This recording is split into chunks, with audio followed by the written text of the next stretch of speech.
भाई पुरुषोत्तम का सवाल है, हमारे हिंदू धर्म के पंडित आचार्य ये जानते हैं कि वेद और हिंदू धार्मिक किताबों में मूर्ति पूजा मना है, लेकिन हम शुरू में इतने मजबूत नहीं रहते, इसलिए हमारे जहन को कंसंट्रेट करने के लिए मूर्ति की ज़रूरत पड़ती है। जब जहन मैच्योर हो जाए तब मूर्ति की ज़रूरत नहीं।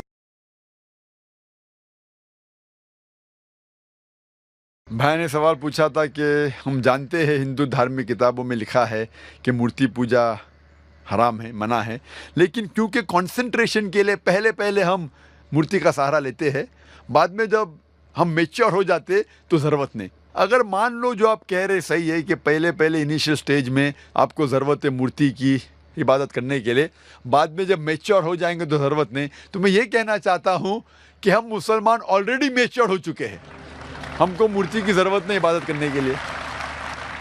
और एक समय एक पंडित मुझसे बहस कर रहे थे और कह रहे थे यही चीज़ कि मैं जानता हूँ कि मूर्ति पूजा हराम है, गलत है, लेकिन कंसंट्रेट करने के लिए ज़रूरत पड़ती। मिसाल दी उनने कि जब एक छोटा बच्चा पूछता है ये थंडर क्यों है, बादल क्यों गड़गड़ाते हैं, ये जब थंडर सुनते ना, या आसमान से आवाज़ जो आती है गड़गड़ाहट की, क्या है ये?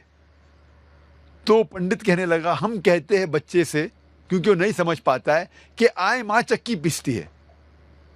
आसमान में आई माँ, नानी चक्की पीस रही है, क्योंकि बच्चा है, क्या समझेगा। तो मैंने उससे कहा कि आप तो ये जवाब दे सकते हैं, लेकिन मैं ये जवाब नहीं दे सकता हूँ, क्योंकि मैं अगर मेरे बेटे से कहूँगा कि ये थंडर है इसीलिए क्योंकि आई माँ चक्की पीसती है, और जब वो स्कूल में जाएगा और चंद साल बाद ये सीखेगा कि thundering is due to sudden expansion of the rapidly heated air, उसके वजह से ये थंडर है, तो वो सोचने लगेगा कि टीचर गलत बोल रही है। जब उसे पता लगेगा टीचर सही बोल रही है, फिर बोलेगा मेरा पिता झूठ बोल रहे थे। इस्लाम में झूठ बोलने की ज़रूरत ही नहीं, हक पूछने के लिए झूठ की ज़रूरत नहीं।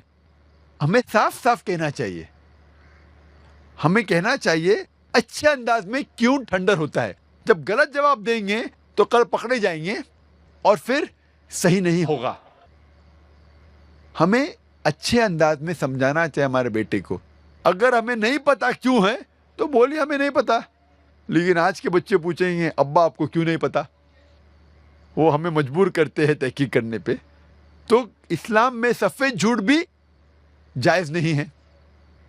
और पंडित कहने लगा कि इनिशियल स्टेज में जब बच्चा फर्स्ट स्टैंडर्ड में होता है तो उस टाइम हम उन्हें इबादत के लिए आइडल का सहारा लेने के लिए कहते हैं, मूर्ति का सहारा। जब वो ग्रेजुएट बनता है उस टाइम उसे ज़रूरत नहीं पड़ती मूर्ति की। तो मैं उस पंडित से कहा, जब भी हम मैथमेटिक्स सिखाते हैं बच्चे को फर्स्ट स्टैंडर्ड में, बेसिक्स जो फंडामेंटल्स सिखाते हैं फर्स्ट सेकंड थर्ड में, वो मजबूत होना चाहिए। जब फंडामेंटल्स ही गलत है तो इमारत तो बिल्कुल गलत होंगी। फंडामेंटल्स कभी गलत नहीं हो सकते। मैथ जब सिखा रहे तो आप ट्रिग्नोमेट्री, लॉगरिथम तो बाद में सिखाइए, अलजेब्रा, लेकिन बेसिक तो सही सिखाइए। फर्स्ट और सेकंड में क्या 2 + 2 = 4। अगर मेरा बच्चा कहेगा 2 + 2 = 5, मैं कहूँगा नो प्रॉब्लम। आप जब 10th स्टैंडर्ड में आएंगे उस टाइम में कहूँगा 2 + 2 = 5, = 4। ये गलत है। हमें बुनियादी बात सही तरीके से पढ़ाना चाहिए। और वेद में बुनियादी बात है कि ईश्वर, खुदा का कोई भी प्रतिमा नहीं है, कोई भी आइडल नहीं है, कोई भी इमेज नहीं है। तो ये हम किस तरीके से कह सकते कि पहले चलेगा बाद में मैं सही करूं। जो चीज़ गलत है, ये हमारा फ़र्ज़ है कि उनको बताए कि आइडल वर्शिप गलत है, बुत परस्ती गलत है, और सही चीज़ है कि सिर्फ हम एक खुदा की इबादत करें जिसका कोई भी प्रतिमा नहीं है। Hope that answers the question. अगला सवाल।